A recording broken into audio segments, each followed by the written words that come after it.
সারা দেশে নির্বাচনী আমেজ।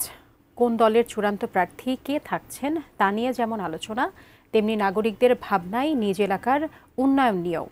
দোহার নবাবগঞ্জ ঢাকা ১ আসন ঘুরে এসে সেখানকার মানুষের নির্বাচন ভাবনা তুলে ধরেছেন সহকর্মী মনিরুল ইসলাম মিন্টু। ঢাকা ১ আসন, প্রত্নতাত্ত্বিক নানা নিদর্শন এবং অপূর্ব সৌন্দর্যের দুটি উপজেলা দোহার ও নবাবগঞ্জ। ৮টি ইউনিয়ন ও একটি পৌরসভা নিয়ে দোহার এবং ১৪টি ইউনিয়ন নিয়ে নবাবগঞ্জ। ২ উপজেলা মিলে আয়তন ৪০০ বর্গ কিলোমিটার। জনশ্রুতি আছে, নবাবী আমলে মুর্শিদাবাদ থেকে নৌপথে ঢাকা যাতায়াতে নবাবরা সৈন্য সামন্ত নিয়ে ইছামতি নদী তীরে তাঁবু ফেলে বিশ্রাম নিত। এভাবেই পরিচিতি নবাবগঞ্জের। নদী ভাঙন, গ্যাস লাইন না থাকা নিয়ে এখানকার মানুষের দীর্ঘ হতাশা। ওই সাইড দিয়ে ভাঙতে ভাঙতে পশ্চিমে থেকে পূবে ঢুকছে।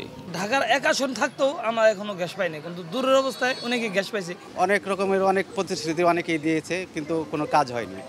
দেশের বেশ কয়েকজন শিল্পপতির বাড়ি এখানে, কিন্তু শিল্পায়ন হয়নি। কিছু করে নাই আমাকে দোহার নবাবগঞ্জ, কিন্তু ঢাকা যায় সব ইন্ডাস্ট্রি করছে। দেখা গেছে গাজীপুর আছে, আমার দোহার নবাবগঞ্জ যদি থাকতো আমরা অনেক ভালো থাকতাম। গত 3টি নির্বাচনে অনেকেই ভোটকেন্দ্রে যাননি। এবার অবশ্য নতুন ভাবনা, বেশি আগ্রহ নতুন ভোটারদের। এবার নতুন ভোটার হিসাবে খুবই এক্সাইটেড। একটা সুষ্ঠু পরিবেশে আমরা ভোট দিতে যাচ্ছি। দুর্নীতিমুক্ত বাংলাদেশ, সন্ত্রাসমুক্ত বাংলাদেশ, এটি আমাদের সাধারণ জনগণের আশা। তফসিল ঘোষণার আগেই এবার ভোটের মাঠে সম্ভাব্য প্রার্থীরা। জেলা বিএনপির সভাপতি ও দোহার উপজেলার সাবেক চেয়ারম্যান খন্দকার আবু আশরাফ এবারও বিএনপির মনোনয়ন পেয়েছেন। আর জামাতে প্রার্থী ব্যারিস্টার নজরুল ইসলাম আগে থেকেই গণসংযোগে।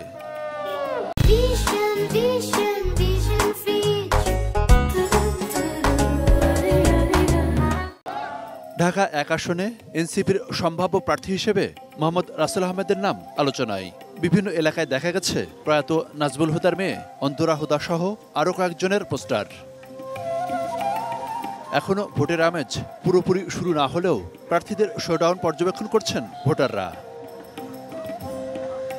এই দোহার নবাবগঞ্জ অর্থাৎ ঢাকা ১ আসনটিতে কোনো সময় আওয়ামী লীগ, কোনো সময় বিএনপি, আবার জাতীয় পার্টির প্রার্থীরাও বিভিন্ন সময় নির্বাচিত হয়েছেন। তবে কাঙ্ক্ষিত উন্নয়ন নিয়ে এক ধরনের হতাশা আছে স্থানীয়দের।